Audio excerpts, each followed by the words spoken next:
এরা যখন বারবার বলছে এখানে ঝিলামকে দেখেছে, তখন ব্যাপারটা উড়িয়ে দেওয়া ঠিক হবে না।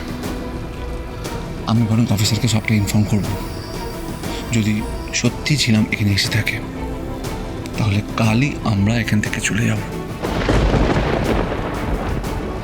বাড়ির সবাই তো বলছে যে ঝিলি ওখানেই আছে। তাহলে কি আমারই কোনো ভুল হচ্ছে? এইসবের মধ্যে নীল তিস্তার কথাটাও ওকে জানানো হচ্ছে না।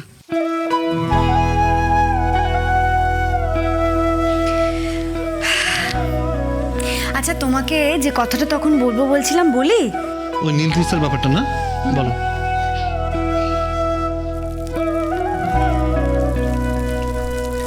এসব কি ঠিক হচ্ছে নীল? প্রেমগড়ের কি অবস্থা? হ্যাঁ ভালো, দাও। না, আমি তো কোথাও যাবো না, এবং ডক্টর তিস্তা মিত্রের ঝগড়া শুনতে আমার খুবই ভালো লাগে। উনি সব ব্যাপারে লজ্জা পেলেও ঝগড়াটা ননস্টপ করে দেয়। সব ব্যাপারে বাড়াবাড়ি না। দেখুন, আবার চুরি হয়ে গেলেন। তুমি এখানে থাকো, আমি চললাম। কোথাও যাওয়া চলবে না।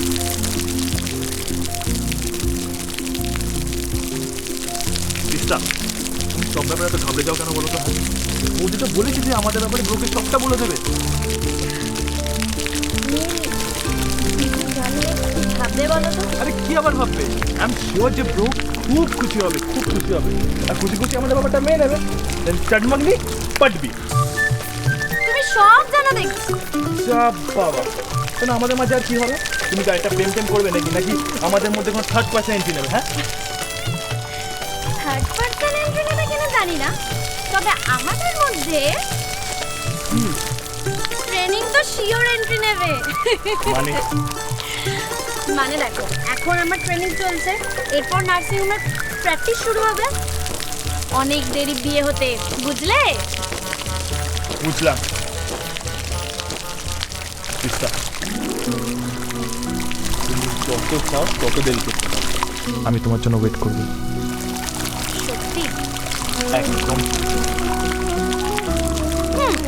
তা বুঝলাম, কিন্তু আমি যদি আরো দেরি করি, এই মানে 3-4 বছর, তাহলেও?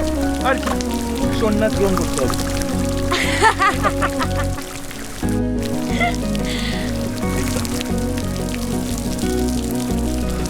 আমি তোমার জন্য সারা জীবন বই করতে রাজি আছি।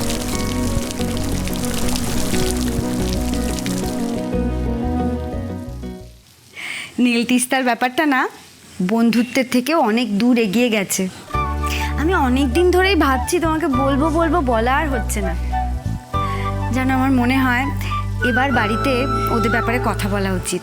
মানে আমি বলছি যে যদি বাবা মাকে বলে ওদের বিয়ের বাবা বাবা, চমৎকার দৃশ্য। উনি একেবারে ঘুমিয়ে কাদা।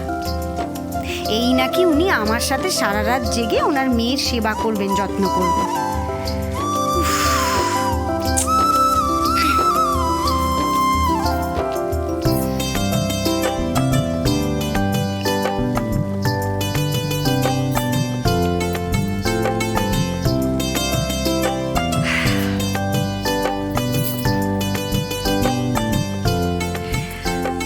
আজকে কথাটা শোনা হলো না ঠিকই,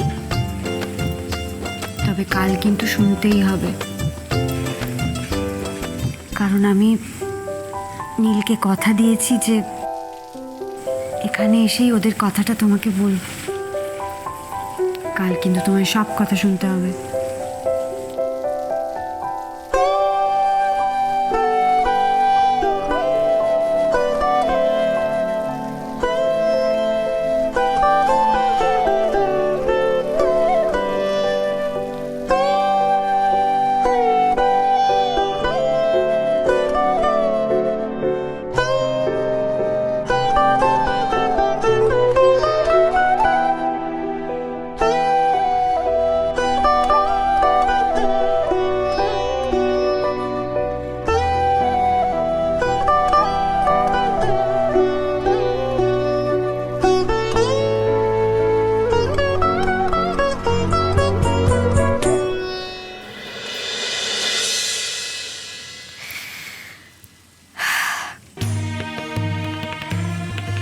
এই মুহূর্তে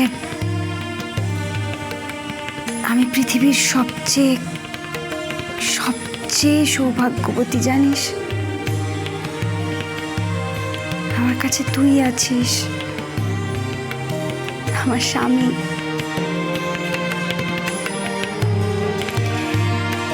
আমার সবচেয়ে ভালো বন্ধু আমার সাথে আছে।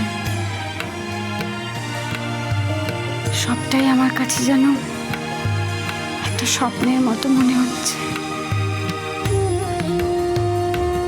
এই স্বপ্নটা যেন আর কোনোদিন ভেঙে না যায়।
দিদি আসুন, মন্দিরে যাবেন না? পুজো দিতে দেরি হয়ে যাচ্ছে যে।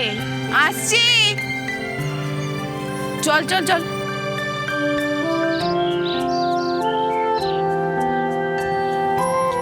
দাদা, হ্যাঁ বলো। বলছি, এই এনারা কোথায় যাচ্ছেন? ওই তো সামনে একটা রাধাকৃষ্ণের মন্দির আছে, এখানকার সদবরত প্রতিদিন সকালে ওই মন্দিরে পুজো দিতে যান তাদের স্বামী, সংসার, সন্তান সবার মঙ্গল কামনার জন্য। ও আচ্ছা, ঠিক আছে।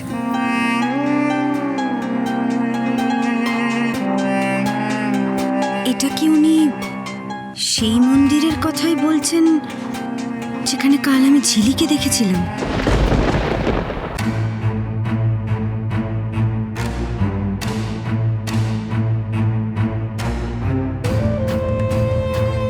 দিদি, তুমি এগাও, আমি আসছি। হ্যাঁ বলুন। বলছি, দেখো না, তোমরা যে মন্দিরটা যাচ্ছ সেই মন্দিরে এই যে এই মেয়েটিকে ওখানে বা ওর আশেপাশে কোথাও দেখেছো? হ্যাঁ হ্যাঁ, এই মেয়েটি তো মন্দিরে নতুন এসেছে, কালকে ভোগ খেতে দেখেছি। তার মানে আমি ভুল দেখিনি, ঝিলি এখানেই আছে।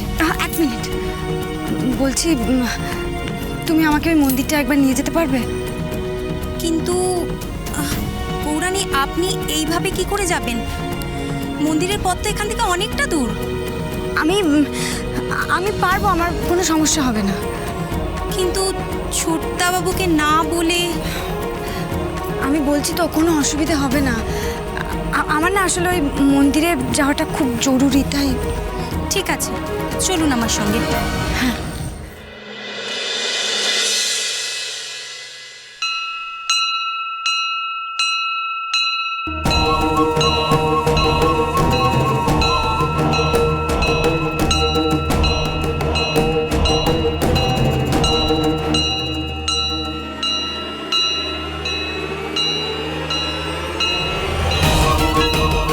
তুই আসবি দি, তুই আসবি। আমি জানি আজ এই মন্দিরে তুই আসবি আসবি, তবে না আমাদের বোঝাপড়াটা হবে। কত হিসেব জমা হয়ে আছে তোর আমার মধ্যে, সেগুলো সব মেটাতে হবে তো।